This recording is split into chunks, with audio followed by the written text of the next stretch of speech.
This is Southern Cross News with Joe Palmer.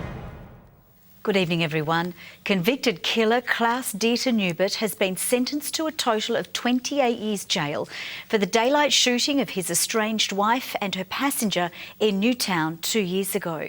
The 75-year-old was found guilty of the crimes in February this year. The court hearing, Mr Newbert showed no real remorse.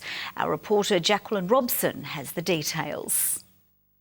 It was described by the Justice as family violence of the most serious nature. Klaus Dieter Newbert sentenced to 25 years for the murder of his wife Olga Newbert in Newtown in May 2015. He'll also serve an extra 3 years for the grievous bodily harm of Josephine Ramos Cooper. The combined sentence totals 28 years, with the 75-year-old to be eligible for parole after serving 16 years and 6 months. During sentencing, Justice Michael Brett acknowledged Mr Newbert did intend to kill his wife, following her in his car after passing by chance earlier in the day. Mrs Newbert killed when she was shot at point-blank range in the head. Passenger Mrs Cooper suffering a gunshot wound to the hand. The court was told Mr Newbert was not suffering from a mental illness when the crimes were committed, but has been suffering depression since the incident. Mr Newbert is also being sued for the damages caused to Mrs Cooper. It's expected that sentence will be handed down on Friday. A 51-year-old man has been arrested after a cannabis hydroponics setup was discovered following a shed fire at Austin's Ferry. Fire crews were called to the Amaroo Road residence around 6:30 this morning. The blaze was quickly extinguished, revealing the hydroponics setup and a number of cannabis plants. It's believed the fire was caused by an electrical fault and the damage is estimated at $50,000. Those with information are being urged to contact Crime Stoppers as investigations continue. A young Hobart woman severely burnt in an alleged domestic violence incident last month has briefly woken from an induced coma. Police say the 20-year-old has shown signs of improvement and regained consciousness for a short time last night, but remains in a critical condition. Nicole Evans suffered burns to 50% of her body after an alleged attack by her partner in Chigwell on April 24. She was flown to Melbourne's Alfred Hospital due to the seriousness of her injuries. Police arrested a 34-year-old man who is set to face charges of grievous bodily harm and assault. He was remanded in custody until his next court appearance in June. In his busiest week, the Treasurer is facing more pressure to release a secret document relating to the sale of the Tamar Valley Power Mill. A motion will be voted on in the Legislative Council tomorrow, which could find Peter Gutwein in contempt of Parliament. It's budget week, with all eyes on the Treasurer delivering his last financial plan before the election. This budget will be all about building Tasmania's future. But pressure is also mounting as the Legislative Council looks to vote on a motion over Minister Gutwein's refusal to release a letter relating to the sale of the Tamar Valley Power Station. When we were looking at the energy inquiry, they want to look at this document. They want to see what the redacted information is. And it specifically relates to one of the terms of reference for the committee. A third party has already independently assessed this letter as containing cabinet information. That's the end of the matter. The opposition urging the letter's release to determine exactly what impact it had on the state's energy crisis. We do know that he keeps relying on this claim that there's an RTI process, which the legal advice that the committee has received says clearly doesn't apply to this letter. Labor also slamming the Treasurer for using TT line dividends to balance the books. Gutwein announcing a $100 million allocation in the budget for new Spirit of Tasmania vessels early next decade, $20 million in government money. Last year's surplus was absolutely contingent on ripping $80 million from the TT line, and that wasn't good enough for the Treasurer. We see today that he's going to take another $80 million in this budget this week to prop up the budget again. Every Tasmanian knows that the vessels will be replaced, and I think that the Treasurer and the Liberals are insulting Tasmanians to pretend that this is new news. Meanwhile, the voluntary assisted dying bill will come before Parliament on Wednesday. Lower house MPs will have a conscience debate on the revised euthanasia legislation. And we're hopeful that those Liberal members who recognise that this is a human rights issue, it's about compassion and dignity, will put their constituents first and support this legislation. A rally will be held on Parliament lawns prior to the debate. Jacqueline Robson, Southern Cross News. An investigation into the death of a man whose body was found on the floor of the Derwent River 2 years ago has returned inconclusive. Coroner Olivia McTaggart was unable to determine the exact cause of death of 24-year-old Dylan Rees-Graham. Recreational divers discovered Mr Graham's body near the Elizabeth Street Pier on Hobart's waterfront in May 2015.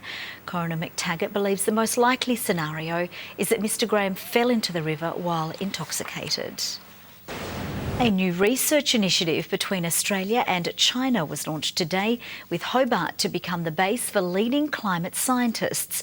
The Centre for Southern Hemisphere Oceans Research will play a significant role in understanding climate change and its impacts. $20 million over 5 years today announced for a new ocean research centre based in Hobart. The collaboration between the CSIRO and China's Qingdao National Laboratory for Marine Science and Technology for leading climate scientists to work together to understand complex climate changes. They look at the world quite differently to the way we do. So when you put the two sets of knowledge together, innovation and value creation, true insight into how to make the world better, how to make change, comes at that intersection of those very different perspectives. The partnership is said to play a vital part in informing scientists of the role the Southern Hemisphere plays in the global climate system and help manage the impacts of its changes. In the region, about 80% of the surface is covered by oceans, which absorb more heat and carbon dioxide than any other area in the world. Those oceans have been largely unmeasured and poorly understood for many years. But recent advances have highlighted just how important the southern oceans are to Australian climate, to Chinese climate, and to the climate of the rest of the world. A key research focus will be the rate and pace of East Antarctic ice melting, reported to contribute dramatically to global sea level rise. Hobart is very close to the Antarctic region, right? So ice melting over the Antarctic region can also impact on the rainfall in China. So it's a wonderful example of CSIRO's strategy 2020, which is about deepening global connections, getting more collaboration in the system, both domestically and internationally, so that we create the best possible skills to deal with whatever challenges are facing our nation. The centre is expected to open in June, with 7 new research positions to be based mostly in Hobart. Louise Hedger, Southern Cross News. There are calls tonight for more funding to be put into the education of students with disabilities, with the current model falling well short of the need. Disability groups say recent data reveals Tasmania has the lowest percentage of students with a disability receiving support nationwide. One lobby group believing the current funding system, based on a student's IQ, should be replaced with a needs-based model. All other funding is moving to a needs-based system, and yet we seem to keep this archaic system. The group says it will keep pressuring the state government until changes are made. Students across Tasmania will be given the opportunity to mix with the state's best basketball players following a funding deal between the government and Basketball Tasmania. $200,000 will be provided to Seaball clubs, allowing more clinics to be hosted in schools. These primary school students over the moon to have famous basketball players on their turf at recess. Hobart Chargers today hosting a clinic showing the students the tricks of the game. And I just saw him get like 6 points in a row, and it was really cool, and he's very fun and he's tall. It's really cool that I get to spend this experience with actual basketballers. As a basketball player, it's very good to give back to the young kids because it develop them in like being active in the community and just being around the sport. Just keep them active mentally. They look up to them, literally and figuratively. It puts joy on their faces, but it also gives them the opportunity to try out a new sport. The Hobart Chargers will receive over $100,000 from this week's state budget. Enable us to deliver clinics for 8,000 kids in 350 instances across southern Tasmania. The agreement hoping to boost participation and encourage fans statewide. Benefits are expected to trickle down to the club, which is currently described as drinking from the fountain of success. Money is also allocated to the Launceston Tornadoes and Northwest Thunder. Louise Hedger, Southern Cross News. The shift towards a cashless society is forcing one of the country's largest charities to adapt. The Salvation Army is now rolling out tap-and-go credit card systems across the state so the public can easily support those in need. Coins and notes are falling out of favour and the Salvation Army knows it. A lot of us pay on card for everything, and so when people are wanting to donate, often they'll say, oh, I haven't got any cash. So now you can make a pledge with plastic. 15 of these tap-and-go terminals are popping up across the state. Quick and easy with no paperwork. You know, they would have to write out in, their credit card details and then send it off. Each tap donates $10 to the salvos. There's then a short delay, so if you want to donate more, just tap again. So far, this fast philanthropy is proving popular with the public. In fact, I think a lot of people don't answer the door anymore. So this particular facility that's being trialled here at the moment seems to me that would make sense. As long as they get their donation, it doesn't matter how it goes. But those iconic rattling tins will still be out for this weekend's Red Shield appeal. Tasmanians will be knocking on doors asking for whatever change you can spare. It just gives people that opportunity to be able to donate to those, with drug and alcohol issues, from, people receiving assistance with their Aurora bills, food, and it just opens more doors. Tom Johnson, Southern Cross News.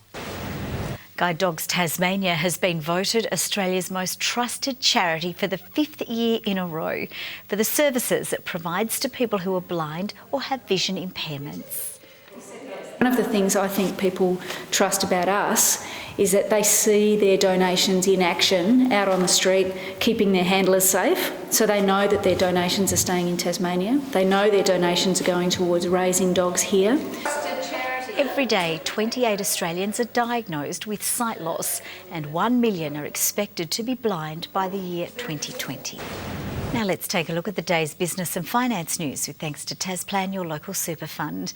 Australian shares have shaken off their weaknesses of last week, courtesy of a bounce in energy and mining stocks as speculation of tightening world oil supply boosts commodities. The ASX 200 index has risen by 43.8 points. A short time ago, the Australian dollar was trading at 74.43 US cents and 107.26 New Zealand cents. Well, Tasmania has a new sporting star. Hobart's Alex Perroni has scored his first ever win at the Formula Renault Euro Cup in France overnight. The 17-year-old led from start to finish to become the first Australian since Daniel Ricciardo to win a round of the series. The toast of Europe this morning, Alex Perroni recording a stunning win in round 2, the Formula Renault Euro Cup series in Po. Hobart-born Perroni started from pole position and after withstanding a late challenge secured his breakthrough win. The final section of the track to take the win of this second race of the weekend. It's Alex Perroni in car number 17 taking the win. Yeah, very happy, man. It was a very tough race. It was really hot. This track is really physically demanding, and I had to push every lap. Sasha was pushing every lap, and it was quite close to pace. So yeah, very delighted with that one for sure. The Euro Cup Series has been the stepping stone to Formula One careers for a number of today's stars, including Lewis Hamilton, Sebastian Vettel and Kimi Raikkonen. And this morning's win has confidence sky high in the Perroni camp, with his team's goal to have him racing Formula One within 4 years. We think Alex can go all the way. We've spoken to Marcus Ambrose, we've spoken with Mark Webber. There are other engineers who've raced with Formula One people and they're taking an interest in Alex. And he's getting really good reviews, but it's one step at a time. The victory will ensure motor racing fans across the world will soon know a whole lot more about the rising motor racing star. Something like 55 million people will actually watch a Euro Cup race this year. So a great opportunity for Alex and Tassie. The young Tasmanian now heads to the streets of Monaco for the showpiece round of the series at this weekend's Monaco Formula One Grand Prix. And if today's anything to go by, he'll be one to watch. In the TSL, Glenorchy coach Aaron Cornelius says he isn't panicking just yet, despite losing his last 3 games at home. Instead, he's pointing to a long list of injuries, supplemented with inexperienced players. The shine is well and truly off KG5, but Glenorchy isn't alarmed just yet. No panic stations for us. We understand where the group was. I think a lot of people from the outside looking in sort of saw the result over the last 3 years. Those 3 years represented a dominant dynasty, a 20-game winning streak at the ground, broken by Clarence and followed up by North Launceston. But Lauderdale's victory on the weekend is one few saw coming. Every club that's coming out to KG5 is trying to beat the reigning premiers, but our group's different, and I don't think that really sinks into a couple of our younger guys that each week we've got to be up to make sure that it is almost like a grand final. It was the Bombers' first win there since 2012, but the coach doesn't consider his side a flag contender just yet. No. We're a long way away from that. As I said, we're pretty happy with the way we're going. Jordan Roberts will be free to play for Lauderdale after having a one-match ban reduced to a reprimand following this incident with Jay Bowden. Likewise, Thorpe Oscott will be allowed to front up against Burnie after this tackle on Braden Webb. Meanwhile, a battle-weary Glenorchy will face Launceston. And at the moment we've got 9 senior players out, so again we're just about effort. Tom Johnson, Southern Cross News. And the votes are in for the RACT Insurance Player of the Year in the TSL after round 8, with Brady Jones polling the 3 votes in Clarence's win over Burnie. Josh Williamson was best of field for the Hobart City Demons against Launceston. Lauderdale's Bryce Walsh was judged BOG in their terrific win over Glenorchy, and Jay Lockhart took the 3 votes in North Launceston's win over the Tigers. To the leaderboard, and Zach Burt remains out in front on 9 votes. Dylan Fife, Ryan Matthews and Tom Couch are just 1 vote further back, with 5 players sitting on 6 votes. Good evening. Morning fog and low cloud about the north this morning and some light shower activity in the southwest. Hobart reached a top of 21 degrees. It was 18 in Launceston, 16 in Burnie and 17 in Devonport. Friendly beaches Grove and Ouse shared Hobart's high of 21. It was 20 at St Helens and Strawn, 18 at Low Head, 17 at Maria Island and 12 degrees at Lyowini. The satellite shows a frontal cloud band west of the state, crossing southern South Australia with embedded thunderstorms over the Bight. And to the west of this system lies a large mass of speckled cloud. Patchy cloud can be seen over coastal areas of New South Wales as well as parts of Queensland. On the close-up, extensive low-level cloud about the north and through the Midlands, with patchy low cloud about the southwest. Tomorrow, the cold front crosses Tasmania with the prefrontal trough extending through central Australia. Another cold front crosses waters south of the Bight. High centres lie over parts of the mainland. To the coastal waters now, north to northwesterly winds 15 to 25 knots, reaching 30 knots at times about the west. Swells 2 to 3 metres in the west. There's a strong wind warning for western coastal waters between Low Rocky Point and Stanley. A bit of rain expected in Hobart tomorrow, 17 degrees. Adventure Bay 16, Tarraleah 13. More rain in the north, Launceston and Devonport both 16, Bridport 17. A rainy 16 for Burnie and Marrawar, Strawn 15. St Helens, possible afternoon rain 17, Swansea and Whitemark 18. Let's take a look ahead at Wednesday now. Showers across the north and west extending statewide through the morning, then contracting to the west in the evening. More showers on Thursday across the north and west at first, before extending statewide in the afternoon. Friday, more showers about the north, west and far south, fine elsewhere. 20 degrees in Perth tomorrow with some showers expected. Showers for Adelaide and Melbourne also, both looking at a top of 19. Brisbane partly cloudy, 26, and cloud clearing in Sydney, 23 degrees. Now let's have a look at the current conditions around the state. Hobart 14 degrees and clear, Launceston 12, partly cloudy, Devonport 14 and cloudy. And that's all for today's weather. Thanks, Joe. Beautiful. Thanks so much for that, Britt. That's all from the team for now. Thanks so much for your company. We will, of course, see you throughout the evening, but for now, good night.